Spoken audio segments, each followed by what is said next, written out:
opening out the show here tonight with an update on secession. It's a topic that, in my opinion, needs to be discussed. In fact, I just posted an article over at freekeen.com, which is essentially a reprint linking over to Jason Sorens's piece, which appeared today in the Washington Post, a fairly large publication. Jason Sorens, for those who don't know, is the founder of the Free State Project. And the Free State Project is the reason why the three of us are here in the studio together tonight. We're all three of us movers for the Free State Project. Derek J., how would you describe the Free State Project? I would say that the Free State Project is an idea that 20,000 liberty-loving individuals move together to the same geographic location to get active for liberty in our lifetime. Yeah, and there are already over 1,600 people here in New Hampshire as part of the Free State Project. New Hampshire was the chosen state. People have been moving for the last several years, but we're all what's called early movers. So we want to get to that 20,000 number of 20,000 people who've pledged to make that same move. That number is now at over 16,000. So we're over 80% of the way to the goal of reaching 20,000. Once 20,000 is reached, there's a 5-year window of time in which all 20,000 have to move to New Hampshire. So we've already, even with just that 1,600 that are already on the ground here as early movers, we've had a major impact. Many of the people who are supporters of the state, people who love the government, they're very upset that we're here. There's one lady who is a state representative, Cynthia Chase, who infamously said that Free Staters are the single greatest threat to the state, and I take that as a huge badge of honor because I think it's true. You've done everything but tattoo it on your chest. Libertarians around the country are not a threat to much of anything. They can't win an election to save their life. Most libertarian campaigns don't do more than 2 or 3%. And here in New Hampshire, we've got liberty-minded people who might self-describe as libertarian or anarchist or voluntarist. These people are winning election here, let alone all the wonderful civil disobedience, Derek, that you have performed, and myself and others.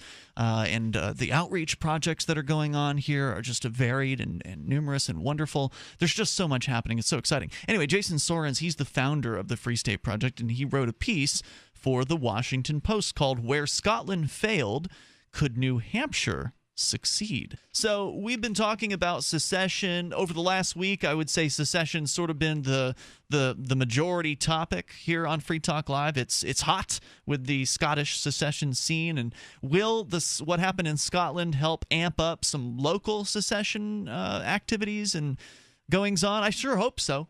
I sure hope that we'll see more of a discussion happening within the United States. Hopefully more radio shows and television shows are talking about it. Hopefully more people are talking about it at the workplace and around the dinner table. And if you're not talking about it, if you like the idea of secession and or declaring independence, whatever you prefer to term it, then are you talking about it? And if not, why not? Because you should be. If you want this to be real, you've got to make it real by talking it into reality. Because it's not going to happen by you sitting silently at the dinner table. No, it takes some imagination. You have to imagine what the world could be like, or hey, what would it be like, honey, if we didn't send 50% of our income over to Washington D.C. and let those bureaucrats and politicians spend it away? And what would that be like? That's a great question to ask, to get people's imagination going on this and get people really thinking about this. Because as Mark pointed out, I think it was early last week, when you're having conversations with people about the ideas of freedom, it's good to ask questions. That way people can come to their own conclusions on their own. It feels like they own the idea. It feels like it's an original idea for them, rather than just sort of puking on them about how important secession is and why we have to do it. Well, why would you see secession as beneficial, or would you see secession as beneficial? What would be some of the benefits to you of not having to pay federal income tax, of not having to, for instance, support war? And of course, it helps to know your audience, right? So if you're talking to somebody who you already know is anti-war, then that's a great subject to cover on a discussion about secession, because that would get you out of having to feel obligated to pay for killing people around the world. Unless they believe that secession involves war. That's true, which is why saying declaring independence might be a way around that. Yeah, it would be difficult. I don't know why in the United States people immediately think of secession and couple it with what happened in South Carolina in 1860 whatever? I think because there's been an effort to propagandize the public to believe stuff like that. It's in the history books that I read. Right. But I mean, you look at, there's been secession movements all across the globe, and these have been important. Looking at Scotland. Who got shot in Scotland? Was somebody going to get shot? No. Was London going to send troops to Glasgow and kill a bunch of people? I mean, for God's sakes, we're talking about secession here, not slavery. But this seems to be all wrapped together for people.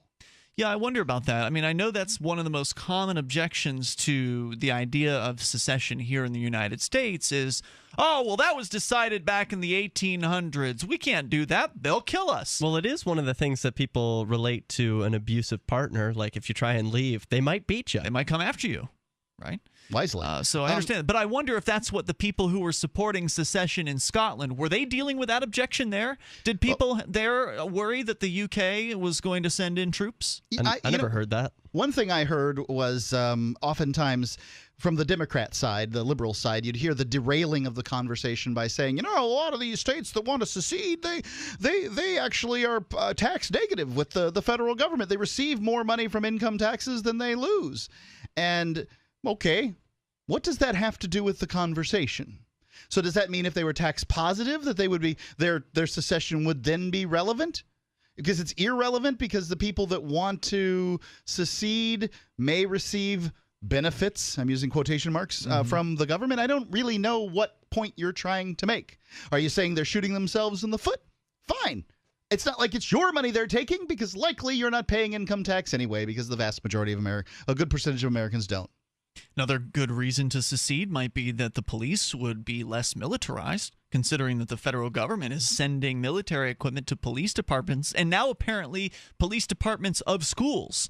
There's another article, I mentioned this last week, we didn't get into the details, but there are now that very same military program that sends the MRAPs and the various different military equipment out. Now they're sending them to school police as well, which is very scary. So there's all kinds of reasons to get away from the feds. And Jason Sorens, the founder of the Free State Project, recently wrote at the Washington Post, actually it was published this morning, on Thursday, a majority of Scots voted against independence from the United Kingdom. Their desire for self-determination, though, is easy to understand. The same impulse motivates present-day demands for federalism and state autonomy in the United States. Over the past decade, for instance, the Free State Project has been drawing libertarians to the relatively libertarian-friendly state of New Hampshire to pursue smaller government. Could New Hampshire or another state, and he cites that 1 in 4 Americans would like their state to secede, according to a poll conducted last week, which we talked about here on the show. He says, could a New Hampshire or another state ever hold its own vote on independence? From the perspective of the libertarians, there are good reasons for frustration with the federal government. The United States is a very large country, and as Francis Fukuyama noted in America in Decay, a recent essay for Foreign Affairs magazine, the nation's massive size and clunky institutions have made the country less and less governable. Bureaucratic kludge continues to grow.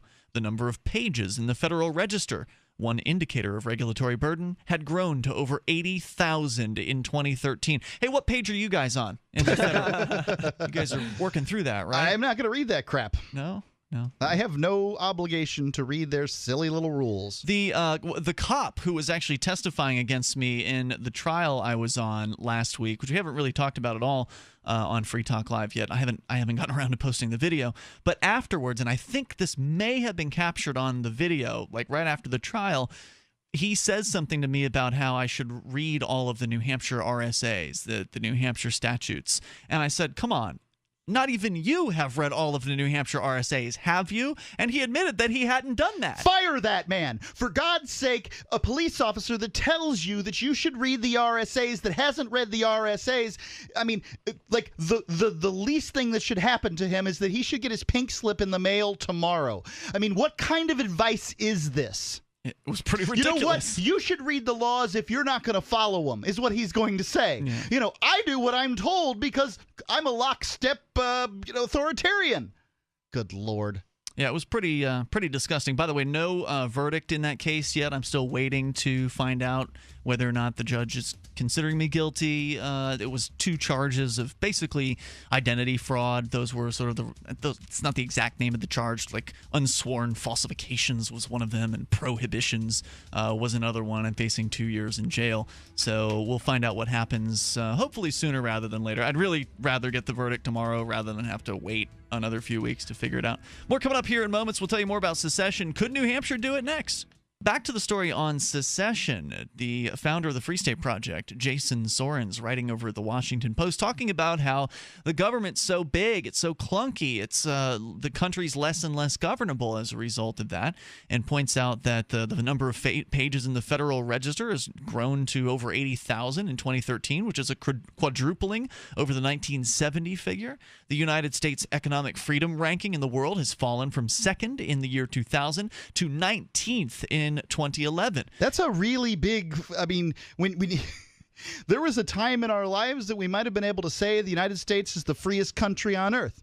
Anybody who says that now is a fool. Yeah, or they just don't know. Well, I mean, what is a fool? Yeah. A person who doesn't know. It's government now enjoys... ignoramus. How's that? There you go. It's the government now enjoys the twin ignominious.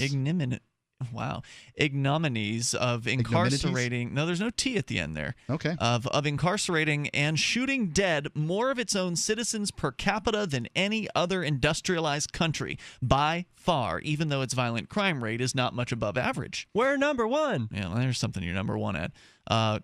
The political scientists have found that more populous countries are more decentralized because government becomes less and less effective over larger populations. Spain, Britain, Belgium, Italy, and Canada have all decentralized over the past 50 years, but the United States has gone in the opposite direction. In 1913, according to Census Bureau data, local governments raised 56% of all taxes in the United States. And this is one of the reasons that I think it's so ridiculous when people talk about a 90% tax bracket. When you talk about a 90% income tax bracket and then you start adding on state tax, gas tax, and all the other taxes that go into it, you're talking about 135 or 125% tax bracket. You are going to stifle productivity. Yeah. So in 1913, well, productivity is stifled right now. It just would make it worse. In 1913, again, local governments raised 56% of all taxes in the U.S., and state governments raised 12% on top of that. Today, those numbers have flipped. Now the federal government raises more than 55% of all taxes, and local governments account for only 15%. What's a more workable country look like? We could talk about that here in moments. We can continue here. Where's the next secession movement going to be? Jason Sorens, the founder of the Free State Project, has an editorial piece over at the Washington Post suggesting maybe it'll be New Hampshire. Talking about how a more workable country. He's explained how big and insane the federal government has become, how much money it's been siphoning off, and how bureaucratic. He says a more workable country would let state and local governments go their own way on more policies, but a more just country would also be based firmly on the principles of free association. Free association is the original American way. The country was founded on an act of secession. Consider New Hampshire's possible future. While the Free State Project, which is, by the way, a movement of which we are a part, move to New Hampshire, get active to achieve more liberty in our lifetime. That's the idea there. While the Free State Project does not endorse independence for New Hampshire or any specific legislation, its statement of intent, which is what we signed when we joined and what you could sign as well, endorses government limited strictly to protecting people's rights. Free staters generally support more autonomy for the state. If the federal government won't let New Hampshire opt out of the vast federal leviathan, then what? New Hampshire joined the Union on the condition that it remain a fully sovereign state, free to break the tie with the United States, if that link were no longer in its interest. Article 7 of the New Hampshire Constitution declares that, quote, the people of this state have the sole and exclusive right of governing themselves as a free, sovereign, and independent state, and do and forever hereafter shall exercise and enjoy every power, jurisdiction, and right pertaining thereto, which is not or may not hereafter be by them expressly delegated to the United States of America in Congress assembled, unquote. Banning secession would break this original agreement. And on some level, Washington must know this. If Texas, Vermont, or Alaska wanted to break away to pursue distinctly conservative or progressive policies within a basically just liberal democratic regime, then what? It seems unlikely that the U.S. government would use force against Americans guilty of nothing but believing in government by literal consent of the governed. More likely, it would make the same choice the British government made for Scotland. Let the people vote. For now, there are no... Lots of places, lots of these British protectorates or whatever have voted themselves away. I mean, I can't even imagine the list of them, but it is long. How do you think Australia got away? How did Canada do it? How did the Isle of Man do it? I mean, there's just this incredible list. This was the largest empire in the world 100 and something years ago, slightly over 100 years ago, and things changed. It's all gone.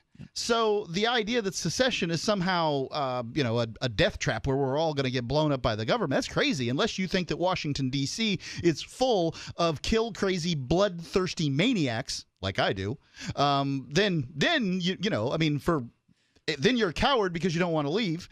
And, well, they may be bloodthirsty. They may be bloodthirsty maniacs, but they don't have the same level of occlusion from the rest of the country as they would have in the 1800s. I mean, back when news traveled by horseback, it would have been hard for people to get word of what was going on anywhere. But now, news is instantaneous, and anyone anywhere can stream live to the internet anything that's happening. And so they wouldn't be able to get away with slaughtering people in New Hampshire or Vermont or whoever decides. No, they have to save first. face. Even if they're totally against secession, they're going to have to make like they're for consent. They can't be against consent. They have to keep their aura of legitimacy. That's what's most important. If the people in the North knew what Sherman was doing in Atlanta and Savannah, it might have been a completely different war, right? Mm-hmm. So, for now, there are no serious secessionist movements, says Sorens. No state, I think he means within the United States, because there are definitely some serious movements in Europe. No state has the sense of distinct nationality that Scots enjoy, and Puerto Rico, which has the cultural prerequisites for nationalism, derives immense economic benefits from the Union. Immense. Even now, independence is not ideal for New Hampshire. We Granite Staters can still hope for broader self-government before anybody discusses striking out on our own. But 30 or 60 years from now, a U.S. government that had lost military predominance to China and India... Wow, he thinks that the U.S. government's going to be here 30 or 60 years from now? While keeping up increasingly centralized and sclerotic institutions could well face a serious secessionist challenge from a state such as New Hampshire. To prevent secession, the U.S. government will not use force. It will have to devolve power.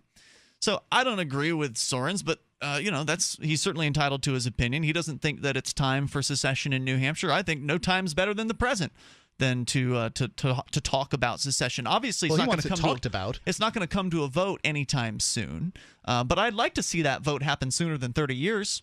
Yeah, why not start having the votes now and then let people have the discussions and then warm up to the idea? I think what needs to happen, look, we've got something like a dozen Free State Project participants, something like 80 liberty-oriented state reps in New Hampshire.